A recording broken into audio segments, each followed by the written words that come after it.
Hello, everyone. So hope that went well. It's a little bit unusual for the group format to take place within the same meeting, but it seems like it went pretty smoothly. We'll see how that moves moving forward. Before we get started, I wanted to talk about a few things. So Thursday, I already mentioned that we're going to have our case study discussion, and then we're going to have our first part of investigation. In between that, we will have our quiz. So basically, once we finish our case study discussion, we'll take our first quiz. The quiz is actually over the stuff we're going to cover today, and then also the case study, all the Queen's horses. So it's actually 4 questions over what we're doing today, and then 1 question over the case study. So you'll want to focus very heavily on the stuff that we're talking about today. I don't think it should be too difficult, but you will need to make sure that you review the material before the quiz. Also, this is just kind of a general statement. This is a very, very odd format for me, like a really, really weird one. There's a lot of organization issues. And so I'm going to go ahead and reiterate something I said last week. Please ask questions if you're confused about something. I haven't received any questions yet, which is both great and frightening at the same time. So if you're confused about something, please let me know. It may just be clarification that I need to provide. It may be that I've made a mistake. I've got some horror stories about when I've made a mistake and it's kind of backlashed on me. There's actually one from about 8 years ago. It was my auditing class. I accidentally made an assignment due 1 day after the day that it was supposed to be due. So as you all know, in auditing, I like to spend an entire day talking about the homework. Well, nobody had completed the homework. So it made it really difficult to talk about it. So I had to cancel class and reconvene the next day. They were just like, yeah, free class day. I'm like, yeah. That was a bit shady right there. But yeah, I'd like to avoid that if possible, because that does kind of throw a monkey wrench in the schedule. So please make sure you ask questions if you're confused about something. I will not hesitate to respond, because I know that what we're doing is a little bit muddled. Once we get into the routine, I think it'll make a lot more sense. But right now, there's going to be a lot of questions, a lot of confusion. So don't hold that to yourself. Reach out to me, or if you're in the case administration group, reach out to Clayton, because he and I have already had a lot of discussions about this already. All right. So let's go ahead and talk about our first part of investigation. This is not a logical order, but I wanted to get to the investigations first, since we're actually starting investigations this week. And so technically speaking, we should be talking about the different types of fraud schemes. And we're going to get into a little bit of detail. They're very, very wide and diverse. They generally fall in one of 3 categories: financial reporting fraud, misappropriation of assets, and then bribery, corruption. And we're going to be talking about a misappropriation of assets case on Thursday. That's all the Queen's horses, a very, very big and well-known one. But I'm going to try to mix it up and do a little bit. We're talking about WorldCom next week, which is a very famous financial reporting fraud.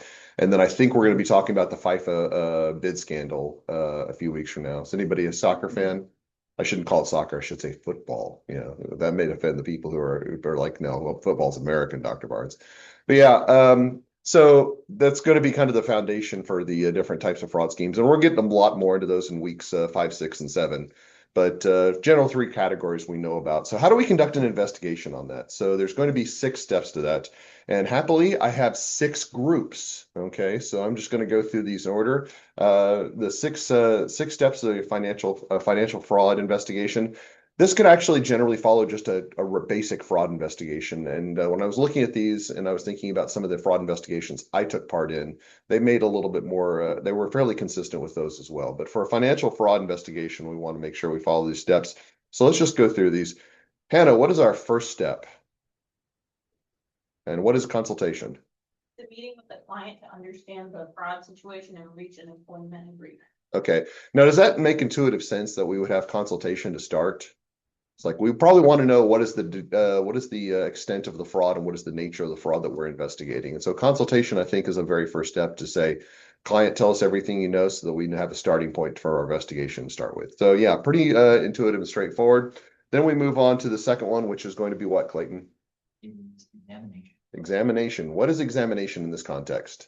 So yeah, the initial inquiries are done by the investigative team, of course, on whether there is material evidence of financial fraud, and then relevant records are gathered and analyzed, and the nature of the scheme is explored, and some financial losses are documented. Good. Okay. Good. Solid definition. Basically, kind of getting an understanding of what's going on and try to figure out what it is we need to drill down further.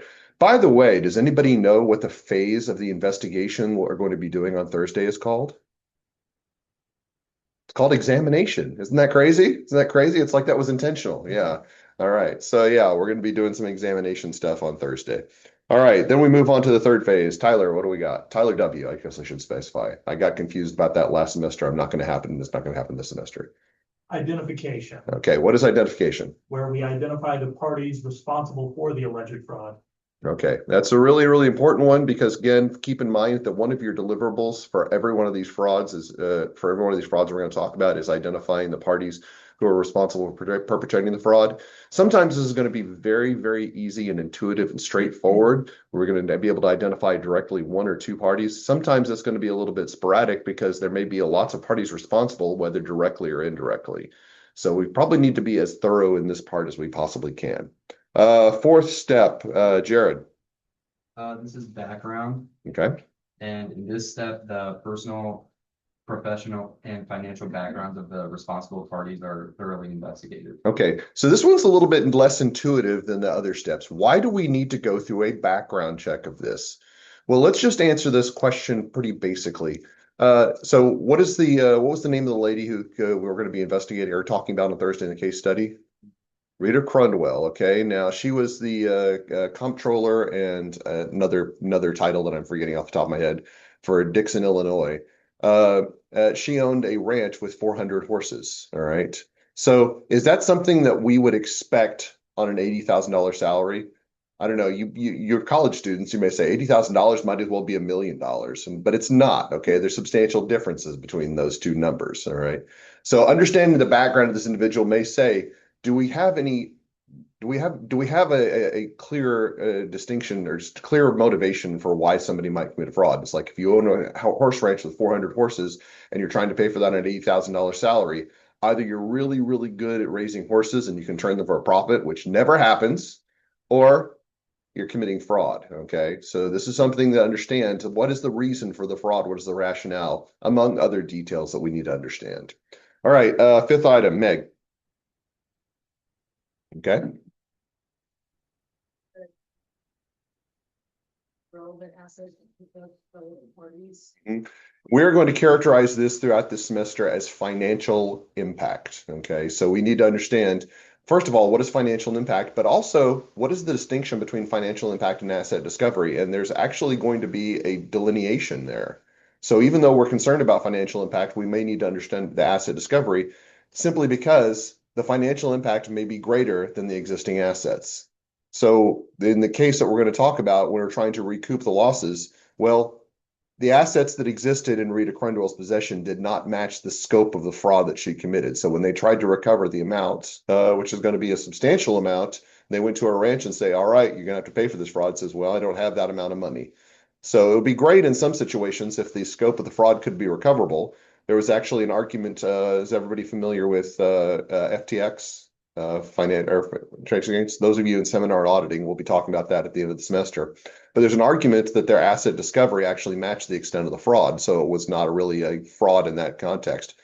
But in this particular situation that we're going to be talking about on Thursday, understanding the scope of the assets that are recoverable and understanding the financial impact of the fraud, the delineation is going to be really, really critical because if we can recover as many assets as possible, then we can recover the what was impacted, what the harm caused by the fraud initially was.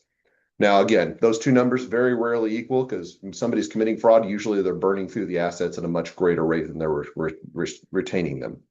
All right, and then final one, Jack. Action. Legal action. Okay, so what is legal action? Do we need to ask Professor Templeton to come in here and get this one? We just said civil or criminal litigation. Civil or criminal litigation. This is an interesting one because oftentimes many frauds fall under criminal jurisdiction, but a lot of organizations fail to follow up and fail to indict fraudulent parties on criminal actions. What might be an impediment to criminal action in a fraud? The cost. Okay, and we're talking about any cost, not just monetary cost, but the cost of the time commitment, the lack of recovery expectation, any cost that we could identify, that's just basically an opportunity cost to engage into that. There's also reputational damage, which if you are a victim of a fraud, you probably don't want to admit you're a victim of a fraud. It's probably really embarrassing. So there's going to be an impediment in that. Oftentimes, it could be criminal and civil to the same degree. Usually, when we think about minor frauds, frauds that are not as expansive in scope as the ones that we're going to look at, oftentimes they just let the person go and say, you're fired, don't ever come back again, but there's no further action. Which I'm not encouraging you all to commit smaller frauds. I'm saying that when smaller frauds occur frequently, this is something that's going to occur simply because legal action is not necessarily something that a lot of organizations pursue. Now, legal action generally comes up in the consequence of the fraudulent party not willing to be responsible for the scope of their actions. So in the situations where a fraudulent party will not admit fault, or they'll say they will admit fault, but they don't have the ability to provide proper restitution for their actions, that's when we have to go to legal or pursue legal action to actually try to recover some of those assets. So yeah, with maybe the exception of background, I think this is all pretty straightforward, but we're going to get a little bit more into detail on this.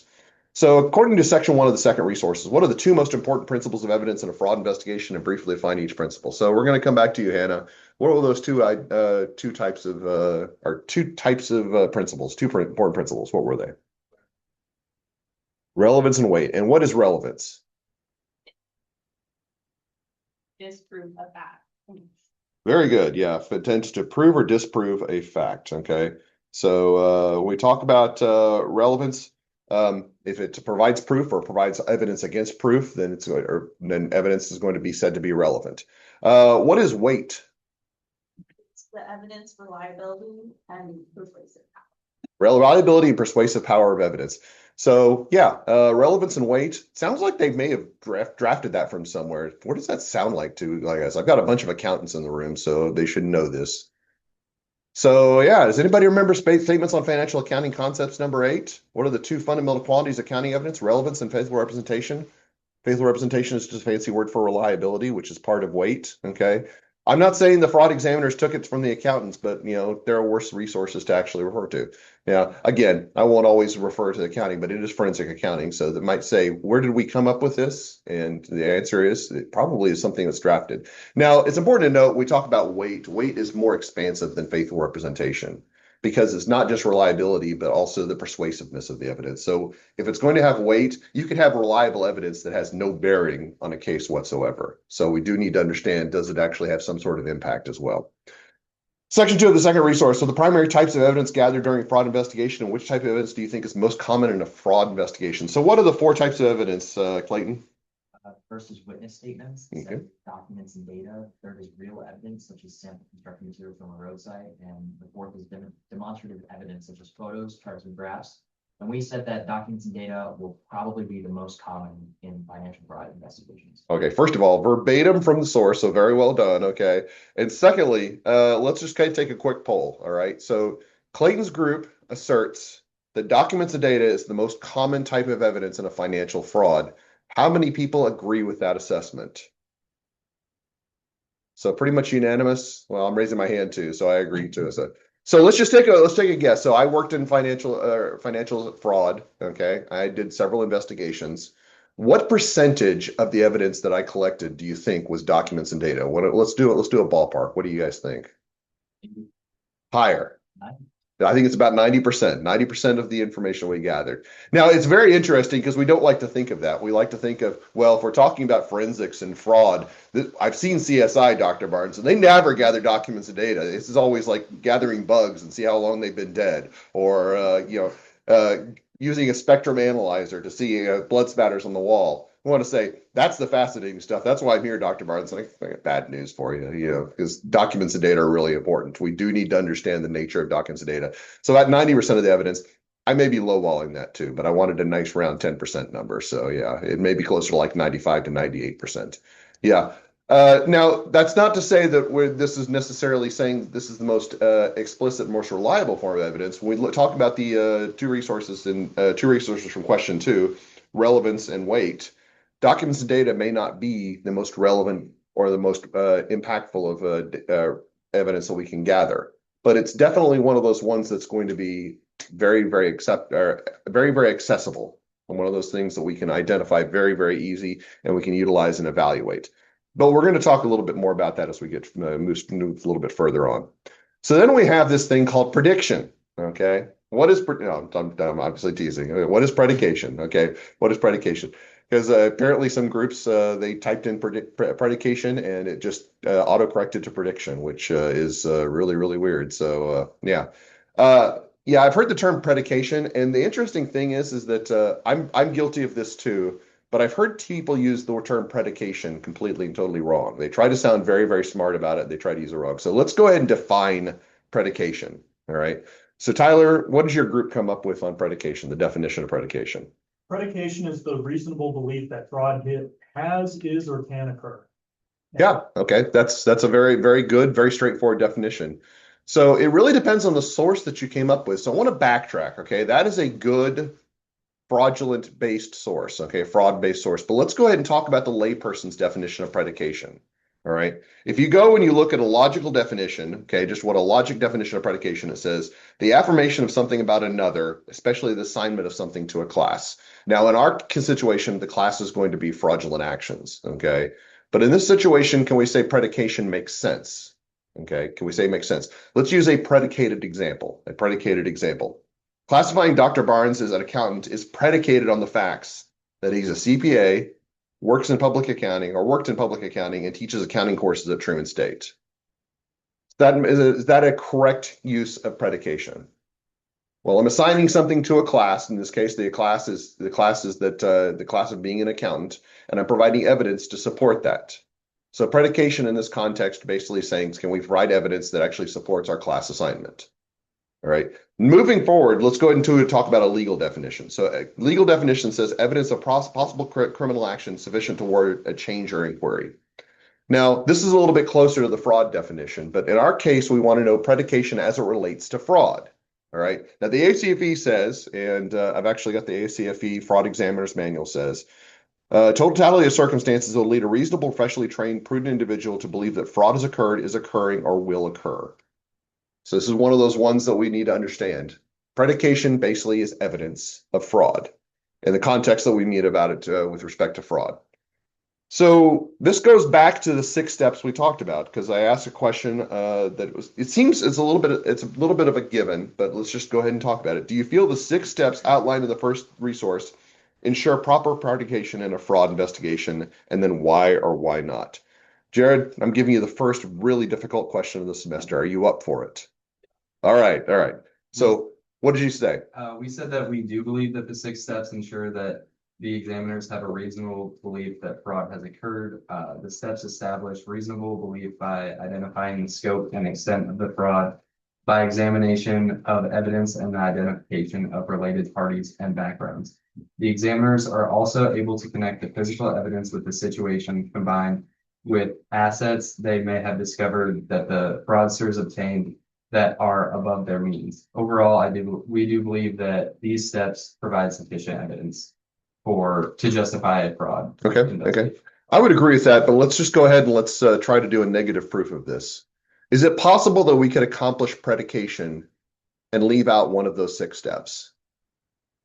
Well, I know everybody in this room is going to be saying, it depends, Dr. Barnes, because you know that's the answer I'm always looking for. What do you think, Clayton? Our group said that like stuff like pursuing legal action, for example, probably couldn't occur before, like during the process of determining if fraud could occur. So we said that like maybe the 6 steps could happen like at the same time as the predication process or afterwards, but before all 6 steps could probably be pursued. Yeah.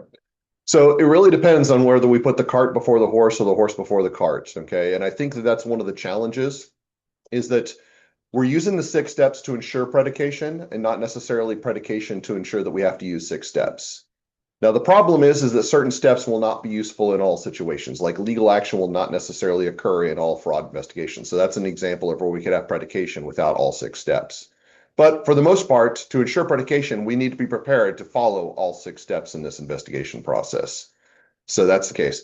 So yeah, in some of these, the reason I mention this is that we're going to leave several of these steps out of our investigation processes. So like I said, we're starting with examination on Thursday, which we think that consultation should probably be the first step. Well, your consultation step is actually reading the case. And so that would be something that we would say still occurs, although it's a little bit more subtle and distinct. Obviously, we won't have legal action. Nobody's going to sue me for having given you this case in the class. At least I assume not. The day is still young.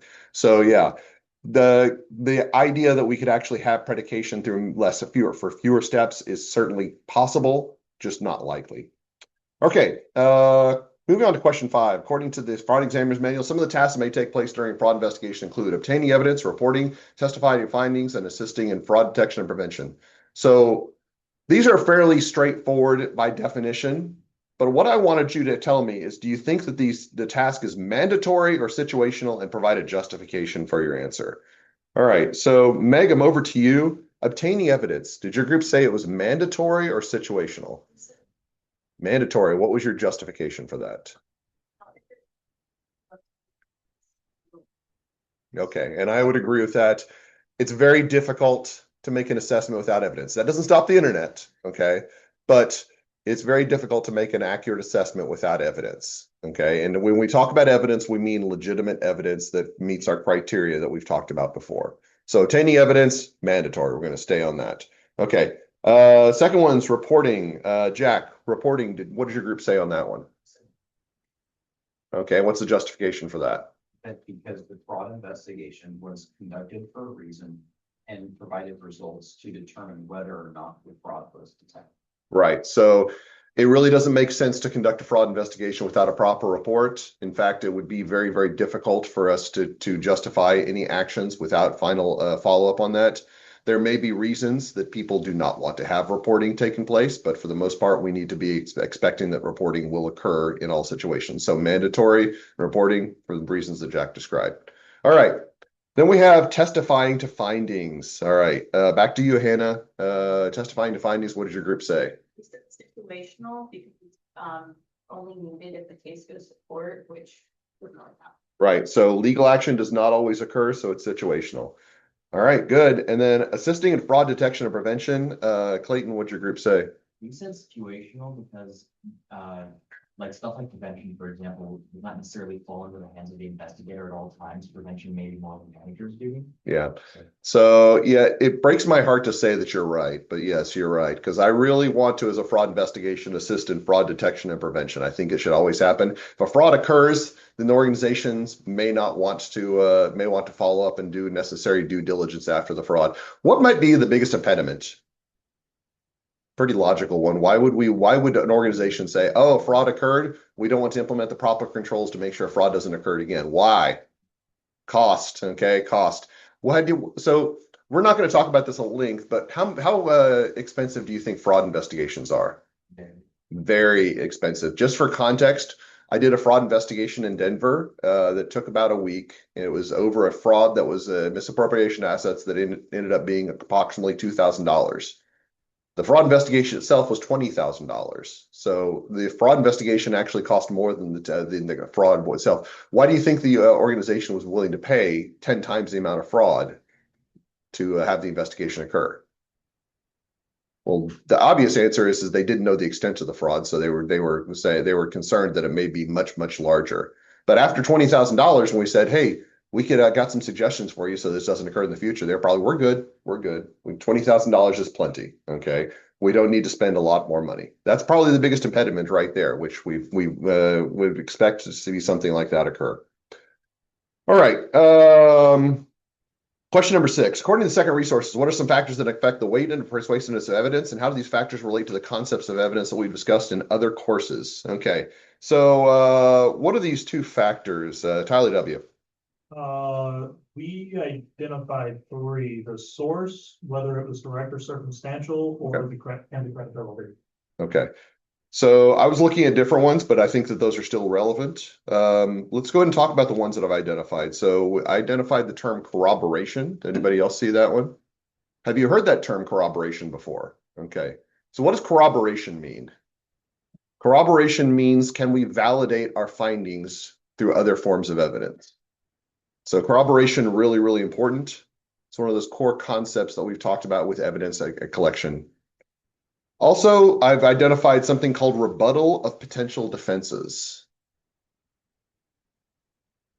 Rebuttal of potential defenses. Now, when we talk about rebuttal of potential defenses, that's basically saying there are other reasons that something might have occurred. Can we eliminate those? Can we eliminate other possible explanations?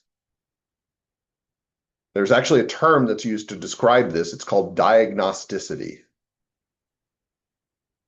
Diagnosticity just basically means how well does your explanation hold up given other explanations? Now, this is again one of those subjective ones, so you may have found different definitions, but those are the ones that I was looking at and just wanted to identify.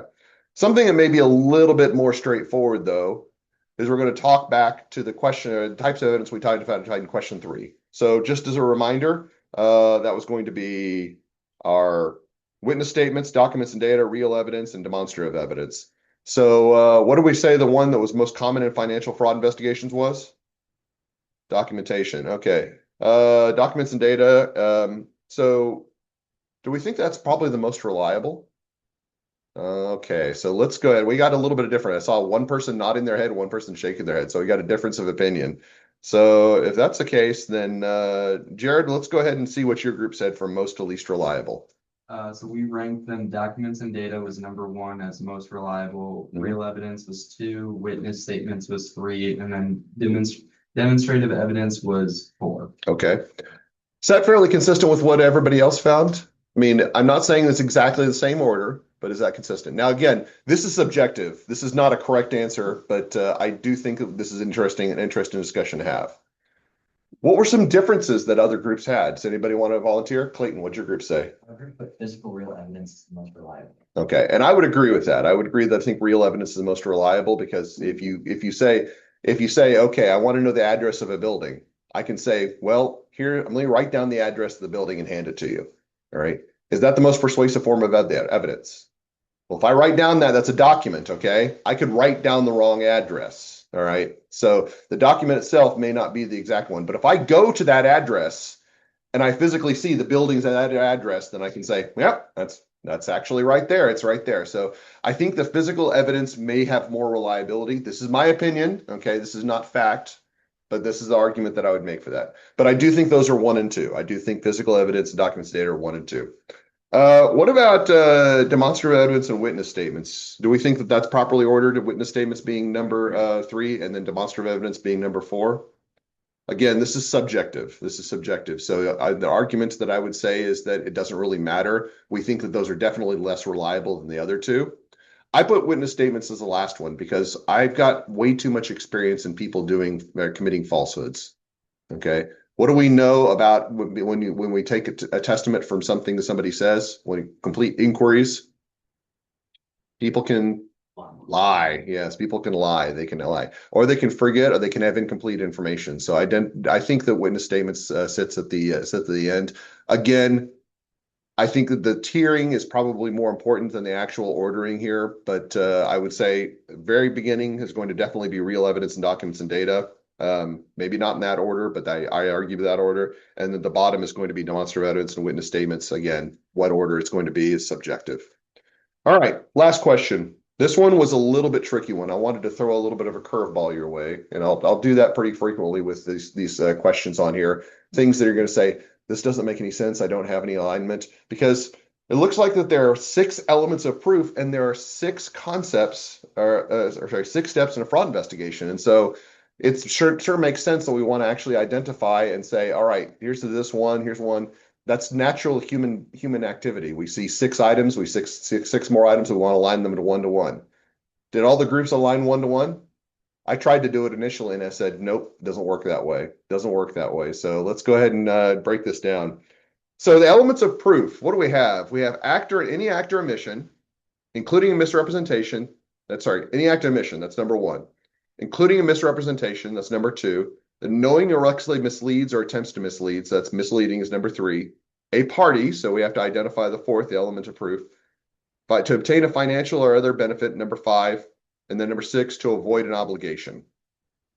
So if we identify those 6 and say that those are going to be the 6 that we identify, then we need to say, basically on these elements of proof, how are we going to how are we going to conduct a fraud investigation?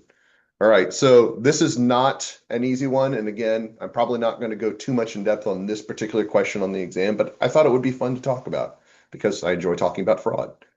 Wouldn't that just really be awful if we think about the guilty pleasure we get out of fraud and talking about it, but something bad has to happen for us to be able to talk about it and get that pleasure. So I don't know. Is that a balancing act or should we feel guilty about the guilty pleasure that we have about? I don't know. Anyway. All right. I'm going off track. So Meg, when we talk about any act or omission, which of steps in the fraud investigation do we think is going to be most important for that first element? I think it could go with like consultation to like determining like where, like, or what the act or omission is. Mhm. And then, it can also be like legal action. I think the actor omission is for legal action. That would be more of trying to figure out what would be the at the end. But I agree with you on consultation. I think the first three steps are all viable opportunities there. I have written down examination identification, but I also made a note that consultation is also a possibility because we're trying to identify what it is that is the fraud. Okay, what is the fraud? Okay. Now, the nature of the fraud is discussion and it's discussed in the second part, including misrepresentation. Jack, what did your group say on this one? You said examination, legal action. Examination of legal action. I would agree with that. I would also say that there's possibility for identification as well. Okay. The knowingly or recklessly misleads or attempts to mislead. Hannah, what's your group say on this one? Examination and identification. Yeah, those are the two that I have as well. I think that there's arguments for consultation and legal action both as well, but I had just examination identification. A party, which that's a really weird just element to stand alone by itself, but a party. So this one I think is a little bit more intuitive and straightforward. Clayton, what do you think? Don't know if our group actually meant that one. Okay, so let's just think about that. So who are we going to have a consultation with as the fraud examiners? The party that's involved. Okay, and so we want to make sure that we identify that. So consultation, I think, is going to be the case. Depending on what party that we're talking about in the situation, or the extent of the harm caused to the party, I guess I should say, because those are the victim. We probably want to understand the backgrounds too. Not necessarily understand the background of the fraudster, the people who committed the fraud, but what the action and the impact was. Obtain a financial or other benefit. Tyler W., what do you think? We put that as background / asset discovery. Yes, and I think I agree with that. Background is asset discovery, both good. I think you could also include legal action here as well. Again, there's not a pure bright line on that, but asset discovery is one of those ones that I think is very clever or clearly identified. And then finally, to avoid an obligation, to avoid an obligation. Jared, you got to wrap us up here. So, what do you think? We also did not. Okay, so let's think about this. To avoid an obligation, okay? So obligation is going to be something, trying to avoid an obligation means that we're going to try to avoid some sort of liability, some sort of impediment upon us. So I think we could actually say legal action would be one that we identify. I think we could also align asset obligation to that as well. Again, not particularly clear, not particularly obvious on this one. This is the challenge that we run into in this particular course is that it's not really going to be a legal distinction. Even though we talk about the law in this course, the lines that we're going to be drawing are going to be very fuzzy at times and they're going to be very subjective. So this is just kind of an introduction to what we're going to be viewing for the rest of the semester. That being said, we're done with it today. So please make sure that you get your request to your contacts by the end of today, if possible, by tomorrow at the very latest, and I'll see you all on Thursday. Okay, thank you. And the